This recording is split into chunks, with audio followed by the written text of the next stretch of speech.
Okay, so welcome to Northern Disclosure. This is the first podcast in what we hope will be many about the experience of making Northern Exposure from 1990 to 95.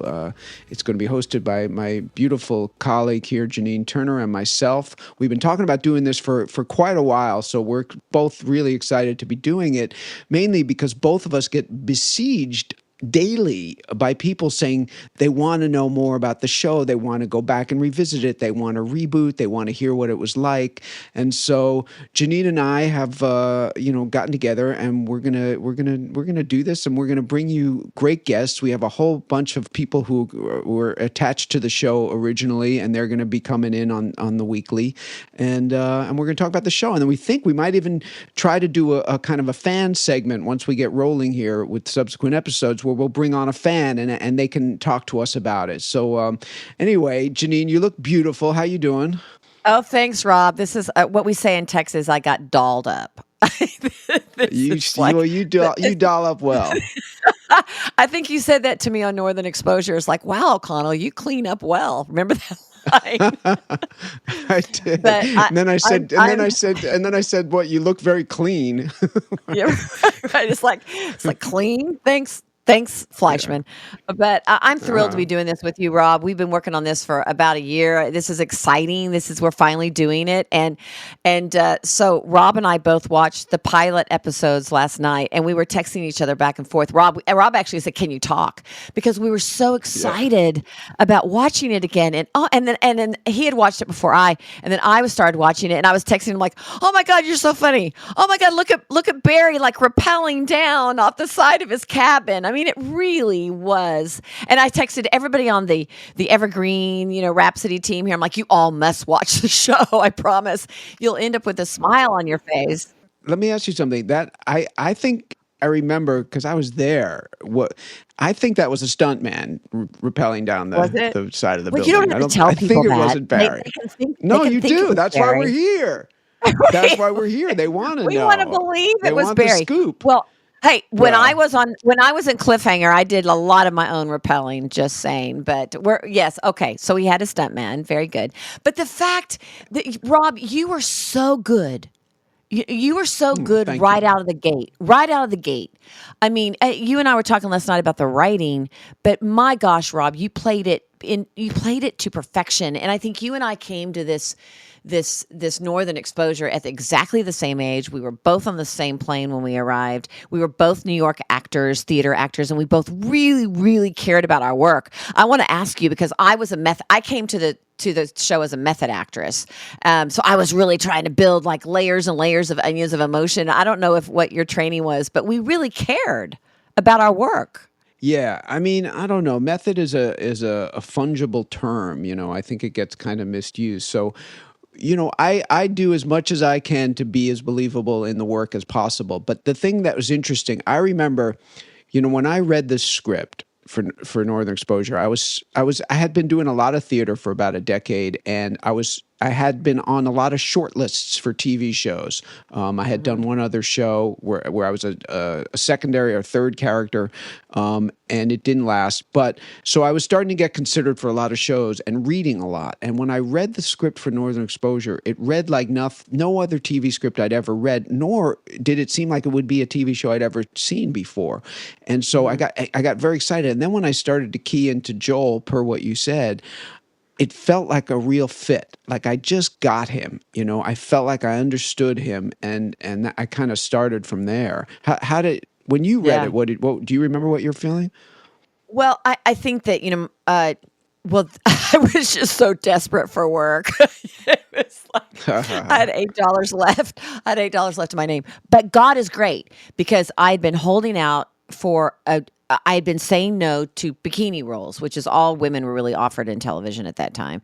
And I said, no. And so I had $8 left. But here was this amazing character that was a Grosse Pointe, Michigan socialite, and that's what I love about the characters. They all have this incredible juxtaposition that you saw in even Barry Corbin. Maurice. He starts out as this tough astronaut and ends at the end. At the end, he's crying over his girlfriend. There was such complexity to our characters. Let me ask you this: what you say you had $8 in your name? What gave you the fortitude to turn down work? Like, where did that come from? That you could turn down work hoping for something great? Like. I think it was a question when I moved to New York City from Los Angeles. All my agents said, "What are you doing moving to New York City from Los Angeles?" I said, "Because I'm tired of TNA roles. I just really don't want to do them anymore." And that's all I'm getting. I was like the damsel in distress for A-Team or Knight Rider or whatever it may be. And I was engaged to Alec at the time, and he was getting all these incredible like lawyer roles. So I moved to New York. Wait. We're talking about Alec Baldwin, correct? Yeah. And so he was getting all these amazing roles. I was. And so I moved to New York, and I just kept saying no. It's like, if I can't have a role of substance, I don't want to be in the business. If I can't respect my own craft, I don't want to be in the business. And boy, let me tell you, I was desperate at the end. I was like a Dostoevsky novel walking around the streets like, oh my God. But I turned it over to God. I think I was in a similar situation. I think I was starting to say no to things even though I didn't really have a right to. I don't know where that comes from. I'm fascinated by it. But I remember, maybe let's talk about our audition for a second. You know, conviction. So tell me about, so then you get the script, you read the script, and then what? Well, the script was amazing. Every script that we had, every week, for so long, for at least the first 4 years, was like a short story. It was exciting. And by the way, every episode, we're going to, every podcast that we do, we're going to discuss a particular episode, which we will get to on this one. So today we're going to talk about the pilot. Today we're talking about the pilot. Next week is episode 2 with Joshua Brand, our creator, and then John Corbett is episode 3. Yeah, it's going to be a lot of fun. They'll be our guests. Josh will be our guest, and right? That's what we're saying. Josh will be our guest. Then it's John Corbett, and then Barry Corbin, and we're going to have an incredible guest. And you walked into the guitar store yesterday and ran into our composer. I'm like, it's a sign David from God. Right. It's amazing, and he was instantly. He said he wants to.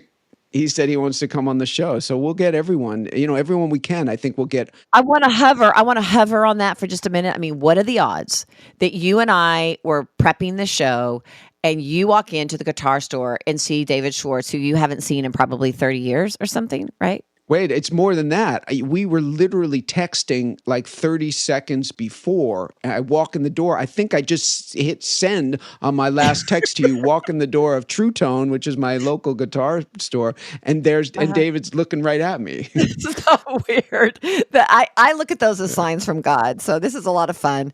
But the script was amazing, and it's that terrible, horrible process of auditioning. You audition in New York, and then you audition again and again and again, and then they make the deal, and then you have to fly to Los Angeles, and then we go. I equate it to being sort of like a gladiator, the Coliseum, and all the network people are in the Coliseum, and we're on the floor. And you and I just and I walked in the room, and they ran out after my first audition with you and said, "Why did you wear a skirt? They think you look too pretty to be a pilot." I'm like, "Oh my God, I'm going to lose this role." Joshua Brand. Because they were like, she can't possibly be a pilot, I'm like, it's the inside. Everything I've been working on is about this, the inside. But he ran out like flailing his sides. "Why did you wear a skirt?" I'm like, oh my God. I wore a skirt, by the way, because I thought I looked fat in jeans. But I just walked back in with you, and do you remember I turned the chair and I straddled the chair like Sharon Stone? Right. I remember that, and I remember it was a great but I had choice. A long skirt. The thing that's interesting is that that people, I'm not sure people realize this, is when you're an actor, a young actor starting out, when you audition, you usually audition once or twice, and then they make what's called a test deal. And the deal is you basically signed 6-7 years of your life away for a certain amount of income if you get the job. You're not getting the job necessarily, but and they can fire you whenever they want, mind you. And they can fire you whenever you want. Yeah. But whenever they want.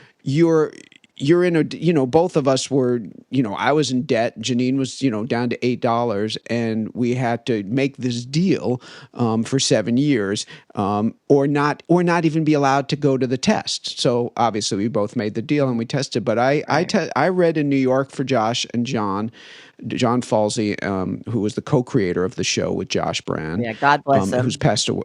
Yeah, God bless him. He's passed away. And so we won't be having him as a guest unless Janine has some special connection she hasn't shared yet. I'll channel John Falsey. I can tell stories about John Falsey. Well, that'll be good. So, so then I come out, I get flown out to LA, and now, again, it's like first class. They treat you like royalty once you sign on that dotted line. So they fly you first class and they put you in a hotel. But they've got 3 other actors coming in, mind you. Usually, it doesn't mean you have it. I don't think there was another actor for you. Was there another actor? There was one guy and about 6 girls at the test at CBS in the basement in as you said, a nondescript black box of a studio, and they're incredibly impersonal. No one talks to you. They don't say hi to you in terms of the executives or anything. And I read, and then came out and was nervous, and then the guy who was the other guy, read and came out and left the building. So I was like, okay, it's just me. So then I read with all you guys and girls, and you were I think the last one, but it was such a marked difference from every other girl. Like there was just something comfortable, and as you said, you turned the chair around, and I think that was probably your second time reading. Like you probably read by yourself, and then we read together. And all I remember is that when we walked out and got in the elevator, I turned to you and said, "It's you and me." And later you told me that you thought I was hitting on you. I don't know. Did I really say that? I don't think I thought you were. I was just so nervous. Because you blew me off. Am I really going to get it? Definitely not. Oh no. If I blew you off, it was just because I was so desperate and so nervous and had no clue if this was going to be yet another network experience where I didn't book the show. But no. There was obviously chemistry between us. So I don't think I actually blew you. By the time I got to my hotel, the phone was blinking and my agents called and said I got it.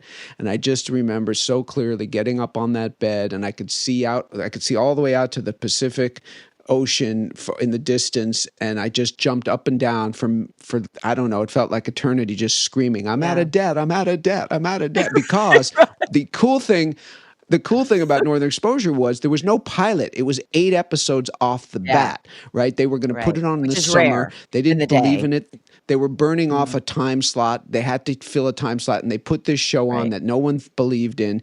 And so we got 8 shows, which allowed me to really bank some money, right? Because to get out of debt. Yeah. I had done that football player thing, where they visualize throwing the ball and then that someone catches it, and they visualize them athletes, they visualize winning the gold medal or whatever. So I was like, oh my gosh, I've been auditioning for 12 years, and like, wow, I'm going to visualize opening a bottle of, Martinelli's with my sister-in-law at the end that I actually got the role. So it was such a delight. And then I just really think that one of the things, Rob, I think is just don't give up before the miracle. For all those people out there that are desperate and and whether they're actors or just in life, I mean, if we just don't give up before the miracle, because I was about to give up, and if I think about the fact, Woody Allen says 80% of success is showing up. What if I hadn't shown up for that last audition where I had to basically crawl to get there, because I had just been through this network experience like 3 weeks earlier. So it was a real blessing. And then I was full throttle into the role. I had like a tool belt, and I already cut my hair. So my hair was short, which appalled my mother because I'm from Texas and hair is supposed to be long. So she never got that. That haircut became a big thing, right? I mean, it was like that was one of the things that people love. Like that was like no one else had really short hair like that on TV at the time, I don't think, right? No, I mean, we're coming out of the Farrah Fawcett, Jacqueline Smith, era, and here I had this short hair, which when I got the part, we made it even more masculine looking and whatnot. But it's It was called the Maggie, and a lot of people. I had Oh, the cool. father of my child said to me at one point years ago. He's like, I had a girlfriend once that cut all of her hair off, and I never understood why. Now I understand why.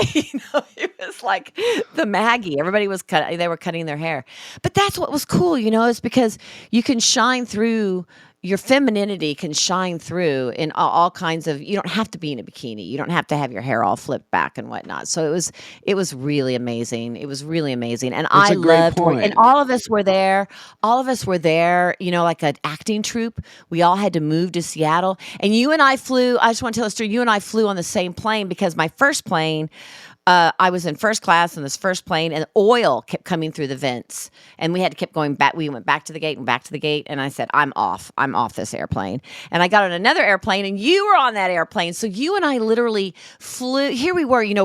Joshua looked at us 2 decades later and said, "Y'all were such babies," and we really were. We were like 27, but we arrived at the airport together, and which you don't remember, but I do. And we got off the plane, and there was this smell. And I remember you said to me, "Welcome to the Pacific Northwest."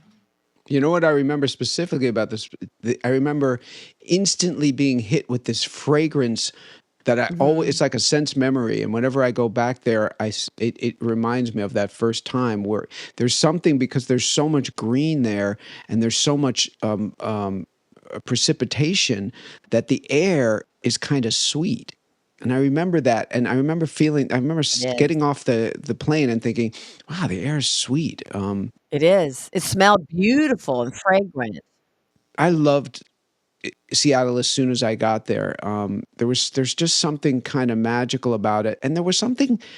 I was thinking about it.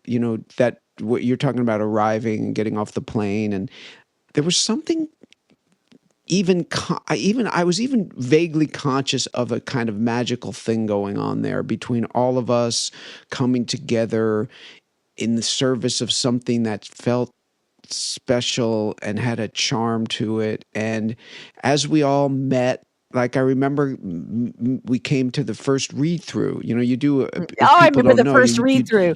I remember it like it was yesterday. I remember it. Yeah. so people come, the cast comes together with some of the key people, the director, and you sit around a table and there's donuts and coffee and bagels and Yeah, they and want you you thin, read but they through give it. you donuts and bagels and yeah. Then they tell you to lose weight. And I remember going around the table and kind of clocking everybody, and as we read through it, and just I just had this sense of portent. It wasn't like I was, oh my God, we're going to be a hit, because I certainly Yeah. had. Not only did I have no idea we'd be a hit, I didn't even contemplate the idea of it. All I knew was I was doing 8 shows. I was employed for 8 episodes. I was out of debt, and I was doing something that felt kind of cool and interesting. What do you remember from that reading? Do you remember? I was clocking everybody at the reading too, and I remember the brightness. I remember everything about it. I remember the brightness of the room, the light coming from our left, look at where I was sitting. I remember Josh was at the head of the table. John was probably at the other side, and then Darren and Cynthia and John Corbett and you and I and Barry and John Cullum. I mean, the like most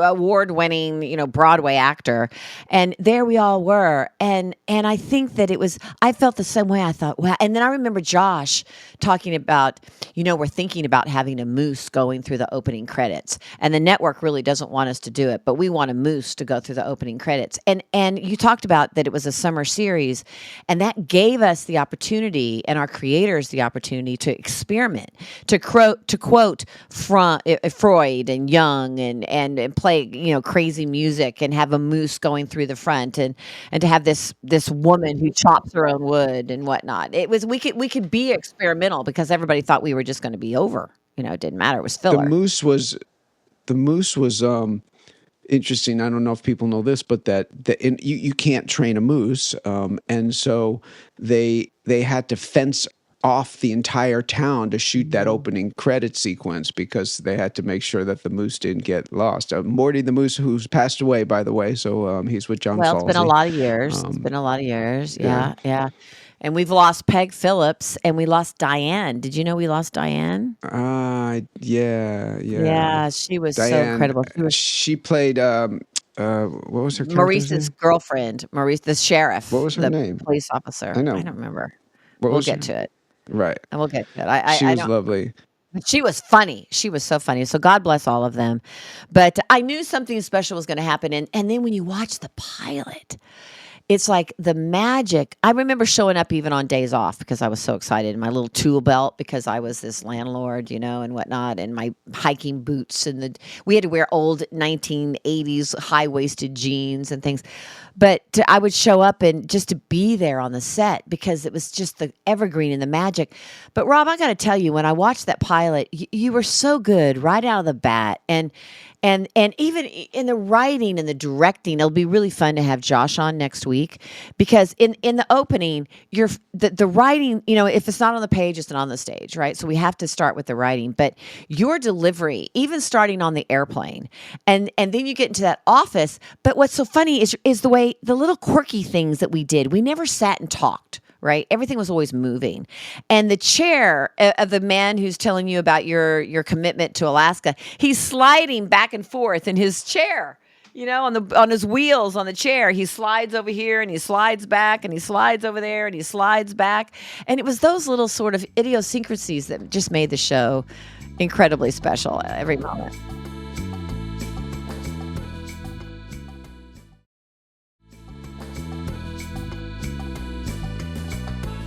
John Aylward was the guy on the plane who was a great theater actor. Used to work a lot at Seattle Rep. I would go see him. And he was such a great grounding force in that scene because I remember shooting it. We went to Boeing and we shot it in a mock-up of a Boeing's in plane. Seattle. Yeah. Yeah, Boeing's in Seattle. And I guess they have these mock-ups that film companies can use. And shooting that scene was such a great. I think we might have even shot it first, Which is rare. Just so everybody understands, usually you shoot like the last scene first. but the thing that was interesting was there were so many kind of corollaries between me and Joel. We were both fish out of water. We were both moving to a different location to start a new life where things were not exactly what they seemed. You get there and you find out this and that.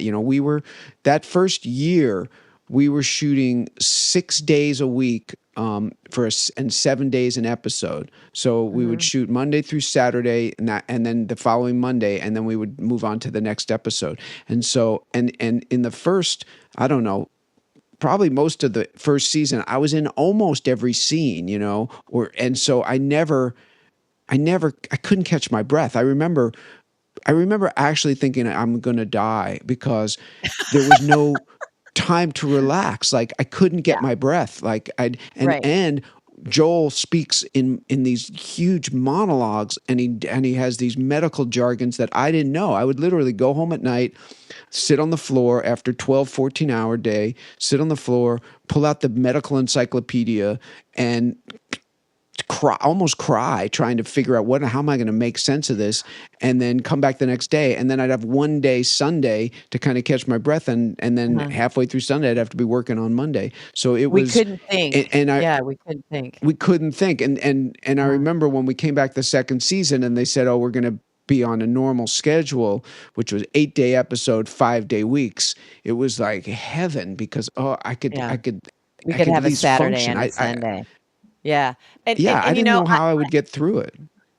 I think that that being on the set, what I loved about the characters, every single one of the characters, was the juxtaposition of the characters.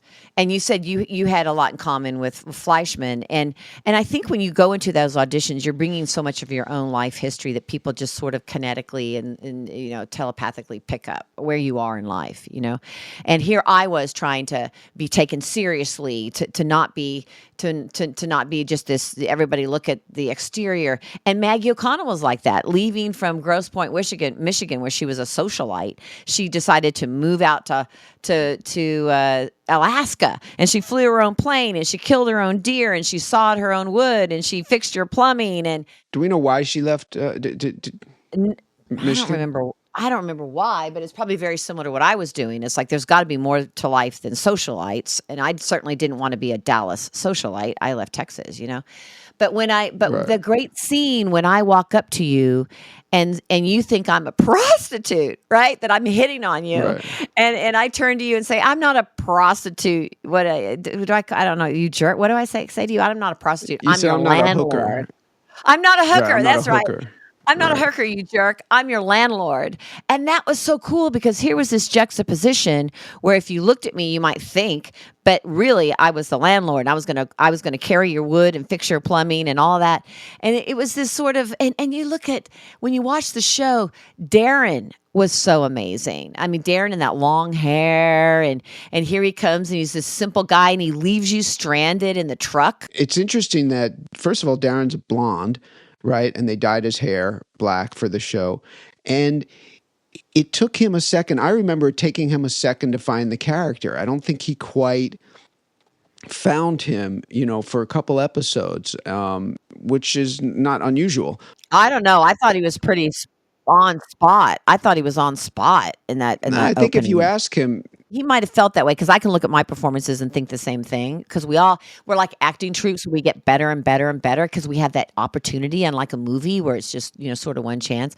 But Darren, the way and the music, and then he leaves you stranded in that truck. Ed, his character, was this simple kind of guy with his hair in his face and like, hey, I'm going to leave the car to you. But he loved Woody Allen. He loved Woody Allen and quoted Woody Allen to you at the end. And then, as I said earlier, you have Maurice, who is this astronaut, but he's so incredibly sensitive. And you have Maggie O'Connell, who's from Grosse Pointe, but she really wants to be tough. They really created complex characters. And how do you feel like you had complex? How do you feel like Joel was complex? And then you've got Marilyn. You got Marilyn there, all by your side. I'll stitch him up. I'll help him. I'll stitch him up. How do you feel that your character had that juxtaposition? between complexity. Yeah, the complexity. I think all the characters had such complexity. Yeah, for sure. They were dimensional. They were dimensional. One thing I just want to point out about that scene with Ed on the road, if you remember, he talks about his favorite TV show being St. Elsewhere. Yeah, because they were doing the show. Yeah. And Josh Brand and John Falsey were co-creators on St. Elsewhere and writers on it and producers on it. So I found that interesting watching the show last night that they kind of pitched their own show on the new one. They paid homage to themselves. In terms of complexity, Joel had dimensions in that. He was very fastidious about the way the world should be. He had these ideas about, in the presumption of thinking that you're a hooker in the bar. I could never imagine doing that. Even if I thought someone was a hooker, I couldn't imagine articulating that. But Right. he had such clear ideas. But what was interesting about Joel, for me, was that he could eventually see his own fault in something. He could see where he was narrow-minded about something, and his whole journey was a kind of opening. And it's interesting where the actor, in terms of complexity, where the actor and the character differ. I'm very different from Joel in a lot of ways. I'm similar in a lot of ways, but like I love nature. I love to be out in the woods. Nothing gives me more joy than being in the woods. And Joel, despised being in the woods. I mean, there's that great moment when he comes out after finding a rat in his that he has to carry out. Oh my God. Oh my God. Oh my God. Oh my God. And then he turns around and he looks where he is, and he's just Yeah. in this, landscape that's magnificent, but to him it's like horror. Because I you're in the think middle that's of a lot of nowhere. And that does scare a lot of people to be in the middle of nowhere like that. I think so, and I think a lot of the complexity of what you're talking about comes out of that juxtaposition between the actor and the character. That's where something comes that no one anticipated, right? Yeah, I agree. And I marveled at the pilot. And, okay, maybe it was hard for us to be objective, but I marveled at the pilot because it was this amazing kind of accumulation of things that just came together perfectly. The writing was just, it set everything up to be so funny. The actors and what you did with the role, I'm going to say it again. I thought you were just tour de force. I thought you were fabulous in the pilot. Even that moment when you walk out of Marilyn's out of your office, you at the end when you find out you really have to stay there, you're going to go to prison for 18 years, and you shuffle out kind of quietly, and then you get in the car and you start banging on the steering wheel. It was just this great moment. We shot that in like one take with a couple cameras, I think, which was unusual at the time to use more than one camera in television for sure. But when I finished and they cut, I had ripped the fingernail off my hand, off one of my fingers, and it was bleeding. And No. yeah, because I just went kind of berserk in there, and half the crew kind of avoided me the rest of the day because I thought I was Well, let me ask you a crazy. question. But I wanna ask you a question about that scene. This is a behind the scenes thing that I don't even know, right? When you walked out of the office and when you found out you had to stay there and Marilyn's, comes out to get you, but you shuffle really slowly and then you get in the car and you start banging on the steering wheel. I don't remember, Rob. Was that in the script? Did Josh direct you to do that, or was that an actor's choice? Well, it was something was in the script. I don't think it was quite to the extent that I went. And I think Josh definitely urged me toward that. I don't think I just did it on my own. He was like, he may not have said exactly what, but he was like, I just want to see you go crazy or something. And so, Mhm. I was young and crazy, and so I went crazy. Oh, that was perfect. That was a great moment. It was a great moment. It's a great moment because you see, that's the thing about acting is like when you do something like that, when one of us does something where we're physically doing the thing we're actually doing, we're not faking it. It's not like, there's not a stunt person, you're doing it. You have that experience. And I remember watching the show last night when I finished the scene and I sit on the floorboard outside of the door of the cab of the truck. The look on my face is so real, like, because I wasn't acting, like I really was exhausted, and you can tap into things as an actor. Joel had a 4-year contract. I had a 7-year contract. No, so no matter what happened, I was stuck there. Um, but it was interesting. And also, thinking about, I was watching the scene last night. If you remember, Maurice's house was different in subsequent shows because that house, which was pretty much as you see, it came as you see it on the show, was how we found it when they location scouted it. And the guy was like he had like all these Hitler. He was like a Nazi, like he was really into Hitler and stuff, Oh, and we no. I don't found all remember this that. stuff. Yeah, we went into this office, and there was all this stuff, this memorabilia, and we were like, oh, interesting. And then the house was covered in weapons. I mean, every nook and cranny had weapons. Like they're just walls of guns and knives, which is just nothing wrong with guns and knives, but it was on that scale. It was really weird. And I think Josh and John got freaked out by the guy, and so they said, "Let's build it." So after that, they built Maurice's They house. had their own. Yeah, I mean, and even, Marilyn was awesome. John Cullum, how he never speaks to Maurice, and you're afraid you're gonna be in the middle of some kind of altercation between the two of them. The intertwining of the kind of intricacies of quirkiness. I mean, that existed in this north to the future, Alaskan outback, of the It's a people. tender But it's a tender storyline between yeah, the but the three of people that's but the people really care about each other, and they have this sense of camaraderie. And even that scene in the bar where the two of us finally, you're drunk, not you, but Rob, Joel Fleischman's drunk, and I'm sitting there with you, and I'm telling you the story that my boyfriend died, on a glacier, because the funny thing about O'Connell's boyfriends is they all died because she was tougher than they right. were, right? She was just, she could go out. She knew not to fall asleep on a glacier, and he fell Yeah. asleep on a glacier and died. I mean, it was just those quirky, magical moments that Josh and John wrote together. They really were Like, what a about great Ruth Ann? team.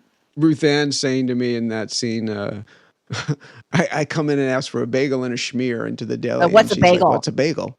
No, I'll tell you a funny story about that. It's hard to believe, but I was raised in Fort Worth, Texas, right? Fort Worth, Right. Texas, small town, Fort Worth, Texas. When I moved to New York City at the age of 15, I had never seen a bagel. I had no idea what a bagel was. So we're talking Right. 1979 or whatever. I had never seen, big slice pizza. I didn't know what Haagen-Dazs ice cream was, but I certainly didn't know what a bagel was.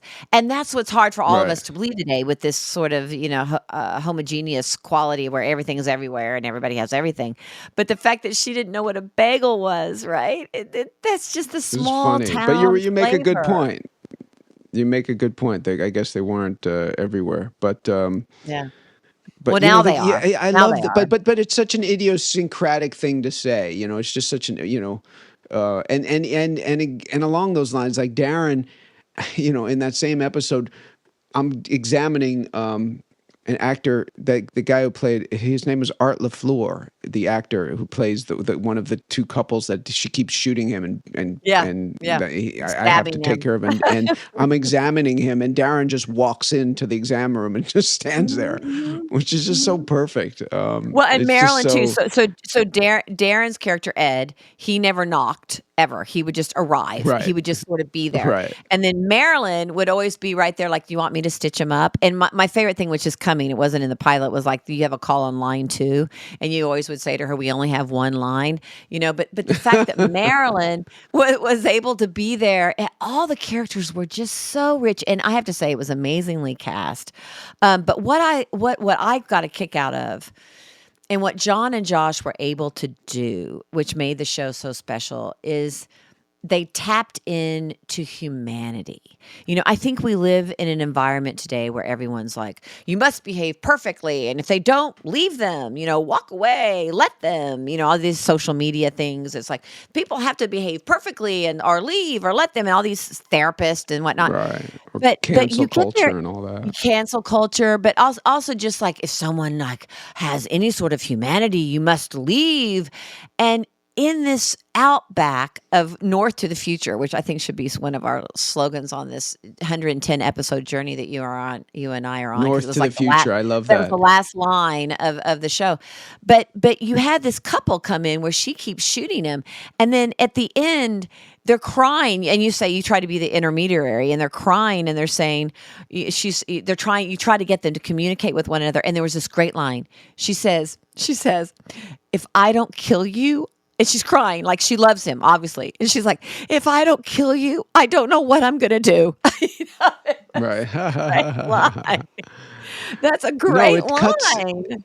They had an ability to kind of reveal humanity through unusual behavior, as you say, behavior that might be, might be not sanctioned in certain places, but that couple, you got the feeling that they were going to be okay, that they were going to find their way, even though she shot him and stabbed him in the same week, Right.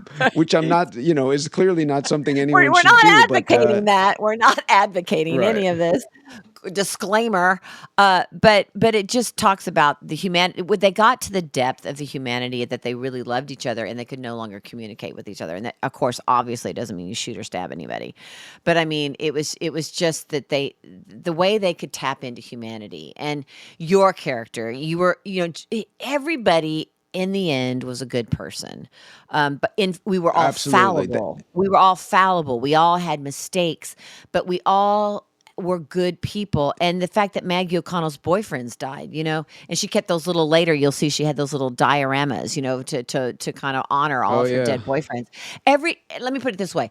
Everybody had a vulnerability. And no matter how tough we were, because, Maggie O'Connell later in the episode just socks you, she just hits you. Can I say one other thing? I don't know how you feel about this, and it's so wrong in today's culture. It's so wrong. And it was probably wrong in the culture back then, but it's funny because they were so north to the future out there in the middle of nowhere, where Barry Corbin's character would say, I've always wanted a Jew as a as a doctor. You know what I mean? Right. He's like, I got to get that Indian to get back over here. I mean, everything they said was Yeah. like completely not politically correct. And But it's a you good still point. loved everybody, and everybody was redeemed. Like Marilyn's redeemed But as someone who, you it's know. it's a good Go point ahead. you're making because look, you're obviously, it's racism or sexism or reducing people to stereotypes is not a good thing. But the thing that's fascinating is that then the characters did redeem themselves and you did love them despite their flaws. And I think that's a good lesson, like you're pointing out, like we in this PC we have to be so PC correct now that you can say something and your whole life can be changed, but Right. it doesn't mean you're a bad person. It doesn't mean that you're that you should be that should be the way you are thought of in terms of that one moment. And I think here's the thing about Northern Exposure that I always loved, and it was something that Josh said, was that it was a benevolent universe, Mhm. right? That as you said, everyone, bad things happened, bad people showed up, but ultimately it was a benevolent universe where kind of goodness won out without being Pollyanna or saccharine.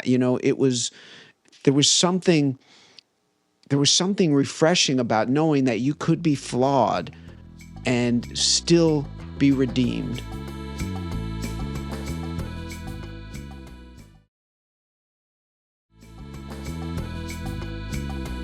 Beautifully said, Rob. Beautifully said. And isn't Yeah. that what life is all about? I mean, I'm 62 now, and I'm realizing how flawed I am. And I just pray Yeah. every day that I can, be redeemed and have a purpose and do something purposeful with my life that means something. And but I fail every day. You know what I mean? It's so discouraging. I know exactly I, what you mean. I, I I'm right said, there I with set you. out to like, I am not going to do this today. I am going to be patient. And then like within 2 seconds, I'm impatient. But we're human beings. And I think that that's what's great about this town of Northern Exposure is that they were fallible, but they were likable. They were just so lovable because Yeah. they all had vulnerability and an emotional complexity. And at the end, they were all trying to do the right thing and they all really cared about each other. And you could see in this pilot, like the sparks that were coming between you and me. You're talking about the redness of my lips and whatnot. And Right. you go off and you throw But up it's and so you think funny you're that going Joel would say something nice like that, like, and then just undercut it, right? Like he'd say how to. you beautiful, I've never seen anything, and then he equated them to, what did he say? He equated them to something ridiculous. Like it's like, Yeah. they got in their own way in such a charming way. We accepted each other. But maybe that had to do with the fact that because they had no choice, they were like, when you're in a town like that, you have to accept people. When you're in this circumscribed world, where your survival you're all depending on each other for your survival. You do have to accept, and that's probably a good lesson. But Corbett didn't have a single line in the I pilot, know. I noticed that. which I is noticed that. fascinating. Because Yeah. he became Chris Stevens is my favorite character on the show. I'm going to just say it Mhm. right now. I love that character. I love Corbett. First of all, I just I adored Yeah, him from yeah. the second I met him, and Mhm. I, as I said to him recently, I've always loved you, and I always will. But He's sweet. John Corbett has a sweet soul.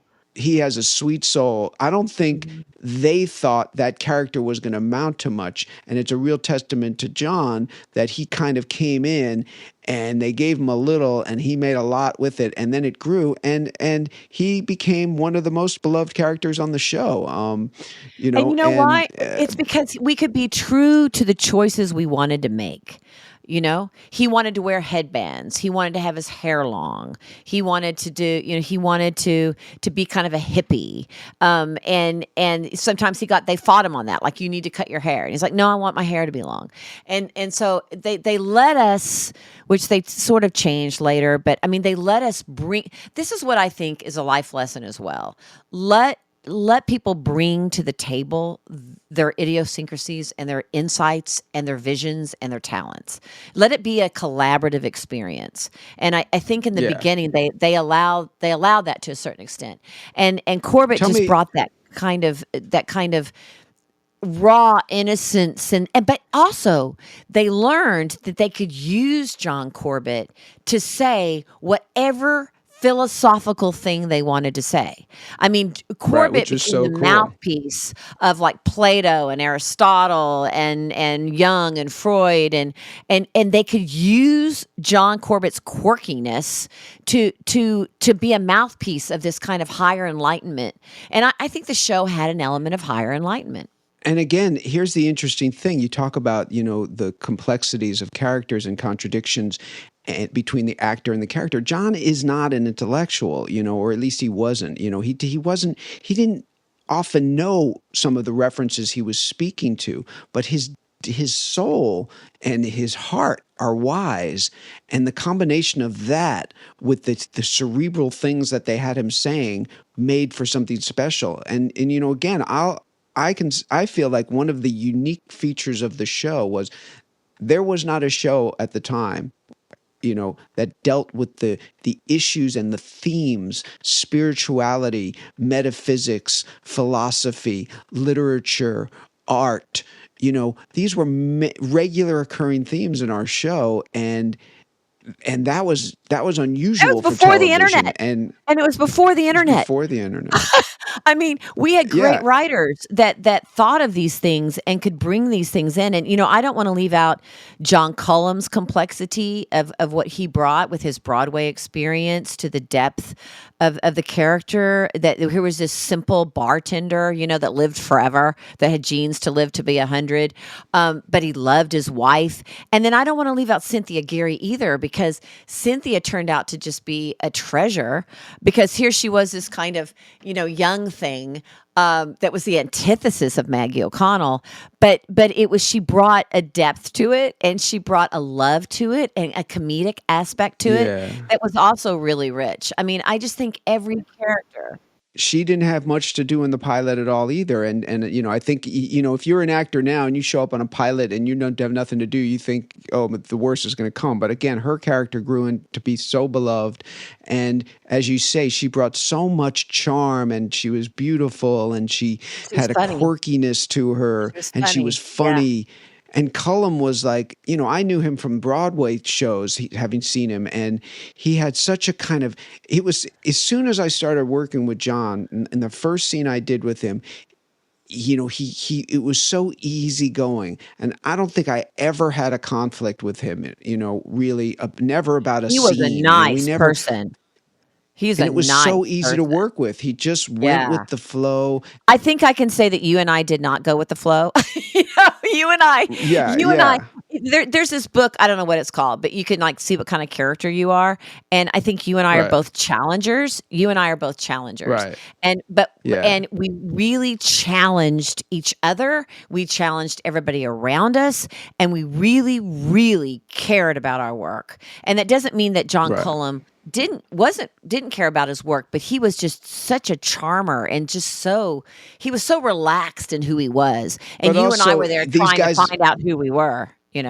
well, these guys were older. They were more I feel like if they we were did more it today. comfortable. We Yeah. we, Let we me were tell you young about and the like trying olden to make our days. name for ourselves. No, we were, but we were making our names for ourselves. They already had their name. But the other one, Mhm. I didn't know if we spoke enough about Elaine Marilyn. She. One of the great acting lessons of my life came from Elaine Miles, who has a fascinating story. When we get her on I'm going to save it so when she comes on the show. But like, but she wasn't really an actor, and She yet never she has acted a a day clear in her natural life, I talent. don't think. Yeah. Don't you wanna tell a little And bit of the story? no, You should no, tell the no, story. no. Let's leave it. Okay, Let's okay, leave okay. it. Let's Well, leave we it. got a Let's leave story it for her to coming tell. about it. Yeah. Yeah, no, she's her how she got the job is a great story. But what I she was so simple that if I overacted in a scene, it was so obvious because here was someone who was just real. So I had to kind of come to her level so that it didn't seem like we were in two different worlds. And I learned a lot, you know. I watched those scenes from the get go. I started watching dailies and I started watching what was working and what wasn't. And I learned so much about film Yeah. acting and a lot from Elaine, you know. Right, and I So I learned think from we've you, covered by the everyone in way. the I'll cast. just let everybody know that Rob asked for dailies, and so I'm like very competitive and very very challenging, and I'm like, well, if Rob gets dailies, I get dailies, and so I started watching the dailies, and the dailies, as everybody knows, it was a compilation of the film that was put on VHS, and then we would put it in our it would be the take one, take two, take three, take four of that day's work. And that's why they call them the dailies. And some directors were brave enough on movie sets, like on Cliffhanger, to let you actually arrive and go to the daily screening. They don't do that anymore, but it was really, really fun to do. But I'll say what when I think about Marilyn too, because I was thinking about that as we were watching the pilot last night, the editing was great. I mean, Editing was great. the editing, I mean, and when I talk about, I've done a lot of work lately in the CEO world, you know, running a foundation and whatnot, and they don't get me, right? They just don't understand my level of passion, but they don't understand my level of collaboration and they don't understand what it's like to collaborate, you know. But we have to Right. collaborate, and as actors, we give what we give, and then we have to let go of it because the editors go in there, and then add on the music. We should end, you know, talking about the music. But the editors were great because they would cut to Marilyn for the absolute perfect little moment where, you know, she lifted Yeah. her eyebrow or did something very Right. simplistic that fed the scene, like when the couple is talking about not shooting or stabbing each other anymore, and they would cut to you, but they would cut to her. And so let's talk about editing for a minute, because I think the editing was pretty phenomenal. The editing was great. They had, you know, and the interesting to point out though, we shot the show in Seattle, which doubled well for Alaska. And ironically enough, which I think Josh can speak to on our next episode, the writers had never been to Alaska when they wrote the show, but somehow they captured it. They captured this kind of bonhomie and the landscape somehow. They captured it, how it informs character. But we shot that in Seattle, so the actors and production was in Seattle, but the post production and producers and the writers were all in Los Angeles. So we Mhm. were which to me I liked. A lot of people didn't like it, but I liked it because it gave us a little more flexibility in terms of what we were doing on the set without Until interference. Eventually, until looping. right? Well, we could do a whole episode on looping, Right, we'll but talk about that in another episode. the editors were in LA and they had, you know, they had three different groups of them, you know, that would work on each episode as it came down the pike,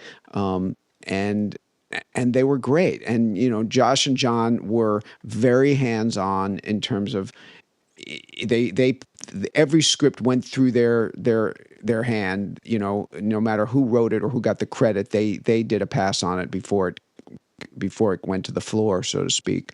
And they were in the editing room very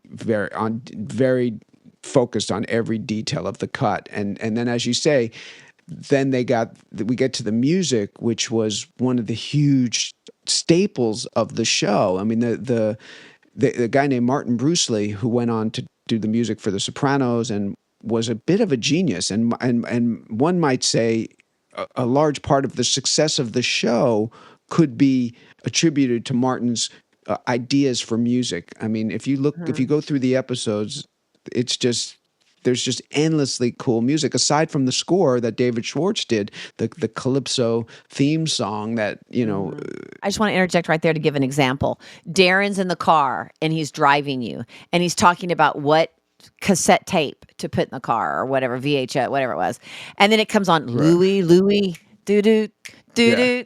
Doo doo, Louie, Louie, and like the music really was awesome, and Martin was incredible with the music. And then if you listen in the bar, there were always all these little idiosyncrasies of what music was playing on in the background in Holling's bar. And as you say, like Louis was like, nothing's on the nose. It's just kind of, wait, Louis in Alaska, what, it just, all of it, or Etta James coming up over a landscape, it just, he was so brilliant they're called needle drop, the songs that go on, that they put on underneath the show. But music was a huge feature. They put out CDs and albums of Yeah. the I mean, soundtracks we had of the. CDs, we had T-shirts, we had cookbooks. But in closing here, Rob, I think it's also an element that was a star of the show was the scenery, and it was so fun to watch the pilot last night. As I said, as we started, Rob and I were calling one another and texting one another after we watched the pilot because it was just so much fun. And I encourage you, if you haven't for some reason watched the show, please watch the show because I promise it's just a feel good show. But the Yeah, mountain. and The mountain over that lake where we filmed, there were segments of it that they used throughout the episode, but then also at the end of the episode, we had the picnic in front of that mountain. We drove by that mountain once every 8 days because we filmed in Seattle at Redmond, Washington on a soundstage, which was an old industrial building, by the way.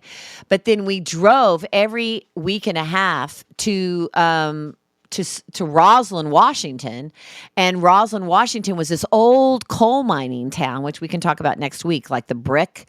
It was a old coal mining town, and the mountains and the snow and the smell of the air and the fireplaces. But we drove by that mountain. I think people might like to know that we drove by that mountain every day on the way to Roslyn, Washington. the landscape was a character, is really, and that Mm. I think that might be the first time on television at that point that landscape was a character.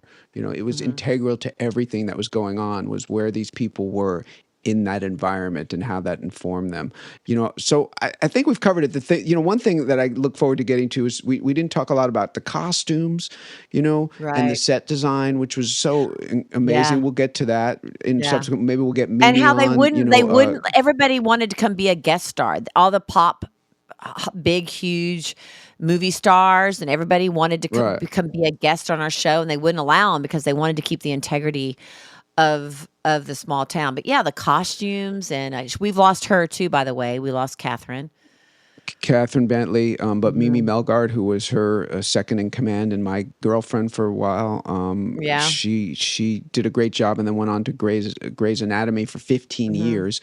Mhm. But I think look, this was really fun. I look forward to the next episodes. I look forward to getting some fan feedback. And really, what I look forward to is talking to our friends that I don't see that much, and Yeah, hearing what they think. we have Joshua Brand, our creator, our father figure, the God, is next week, and then the next week after that, we have John Corbett, and which will be a lot of fun. It has to be fun Of if John course. Corbett's on the show.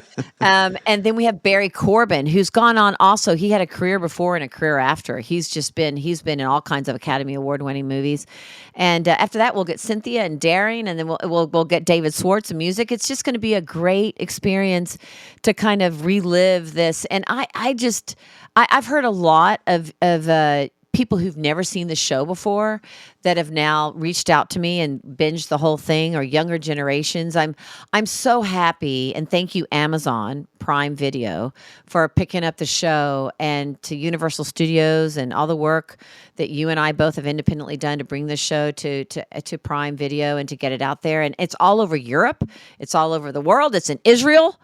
It's in South Yeah, Africa. it's streaming. It's streaming It's now all on over. Amazon Prime. If you don't know Yeah. that, you can watch it on Amazon Mhm. Prime, as Janine said. Yeah. And Rob, okay, for all of you out there, I will always have a special place for Rob Morrow in my life. I mean, The you feeling's can't mutual. work. you can't work with someone 18 hours a day, for 5 years, and you kind of have a love for that person. And I will always treasure you and love you. And I think in closing here, I treasure the sort of collaborative challenging we gave to one another. You and I competed, but like Maggie O'Connell did with Fleischman, but it lifted us to higher levels, and you really cared about your work, and I really cared about my work. And not all actors do. Not all actors do. You and I know have worked with people that kind of shuffle through and do the thing, but you always had such a passion, and I'll always have a special place in my heart for you, Rob Morrow, and I'm thrilled that we have the chance to do this together. Well, the feeling's mutual. It's been fun catching up with you. So onward and north to the north future. to the future. Okay, so we look forward to next week's episode when and we going to close tonight, and brought to you by O'Connell and Fleischman. I think maybe it would be better if we say Fleischman and O'Connell. Yeah, sure. Well, in your dreams, Fleischman.